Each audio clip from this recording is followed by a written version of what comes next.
இப்போ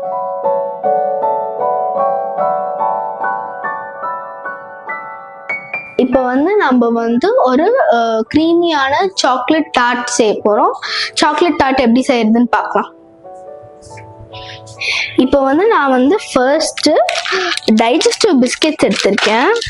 நம்ம மேரி அந்த மாதிரி வேற ஏதாவது பிஸ்கெட்ஸ் கூட யூஸ் பண்ணிக்கலாம்.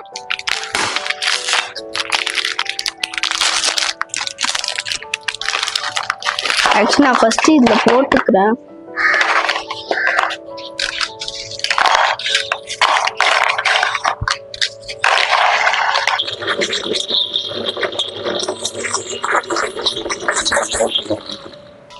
இப்போ வந்து நம்மளோட பிஸ்கெட் வந்து நல்லா இதுவாயிடுச்சு.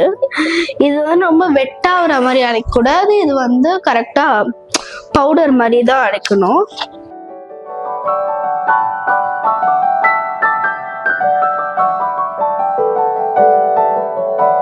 இது வந்து நான் ஒரு சின்ன பால் மாதிரி உருட்டிட்டு,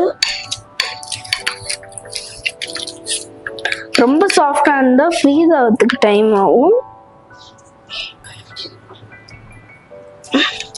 இப்போ வந்து நம்ம ஒன்றுத்துல போட்டோம், நல்லா ஸ்ப்ரெட் பண்ணிட்டு இதே மாதிரி எல்லாத்துலேயும் பண்ணிட்டு நான் வந்து ஃப்ரீசரில் வச்சிடுறேன். ஃப்ரீசரில் வச்சா ஒரு 2 to 3 minutes வச்சா போதும். ஆனால் இதே ஃப்ரிட்ஜில் வைக்கிறோன்னா ஒரு 5 minutes 6 minutes வைக்கணும். இப்போ வந்து நம்ம டார்ட் செய்யறதுக்கு வந்து க்ரீம் சீஸ் லேயருக்கு வந்து சாக்லேட் எடுத்திருக்கேன்னா இது ஒரு 3 பீஸ் எடுத்திருக்கேன். இது வந்து ஹோம்மேட் மில்க் சாக்லேட் தான். இது வச்சு நான் 10 secondsக்கு ஸ்டார்ட் பண்ணிடுறேன். 20 seconds வைக்கிற 30 seconds தான் வைக்கணும். நான் வந்து ஃபர்ஸ்ட் 10 seconds வச்சுட்டு தான் பண்ணுவேன்னா அது சில சாக்லேட் ரொம்ப சீக்கிரமா மெல்ட் ஆயிடும்.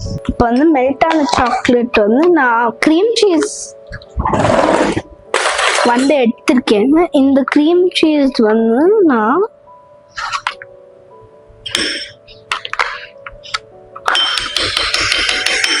நான் வந்து ப்ராசஸ் க்ரீம் சீஸ் எடுத்துக்கிறேன்.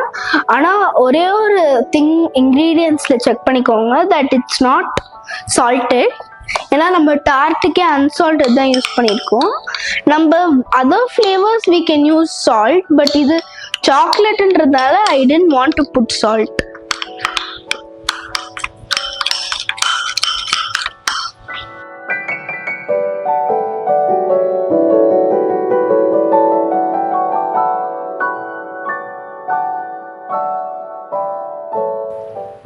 இது வந்து நமக்கு நிறைய க்ரீம் சீஸ் தேவையில்ல. ஆனால் நம்ம எப்பவுமே கடிக்கும் போது அந்த க்ரீம் சீஸ் டேஸ்ட் இருந்துட்டு தான் நம்மளுக்கு விப்பிங் க்ரீம் டேஸ்ட் இருக்கிறதுனால தான் நம்ம வந்து ரொம்ப லைட்டாக தான் போடுறோம். நிறைய க்ரீம் சீஸ் இருந்தால் விப்பிங் க்ரீம் டேஸ்ட் வந்து அது கேன்சல் பண்ணிடும். எடுத்து போருக்கேன் ஒரு ட்ராப் எக்ஸ்ட்ரா வச்சு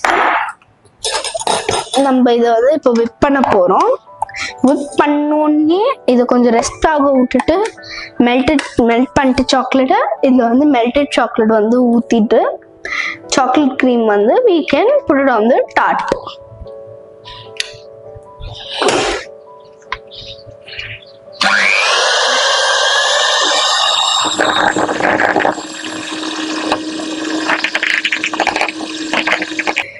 இப்போ வந்து நம்ம கிரியேட் பண்ண ஒரு விப்பிங் க்ரீம் வந்து லூஸாக இருக்குன்னு நினைக்காதீங்க. இது நம்ம ஃப்ரிட்ஜில் வச்சு செட் பண்ணோன்னா நல்லா ஹார்டாக நார்மல் டார்ட்டுக்கு இருக்க மாதிரி ஆகிடும்.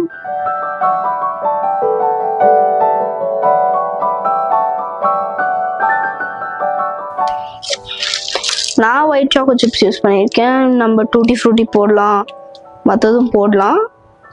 ஒயிட் சாக்கோ சிப்ஸ் தான் யூஸ் பண்ணணும்னு இல்லை. இப்போ வந்து நம்மளோட டார்ட் வந்து ரெடி ஆயிடுச்சு. இது செட் பண்ணிட்டு நம்மளுக்கு வந்து நம்மளோட சாக்லேட் டார்ட் வந்து ரெடி ஆயிடும்.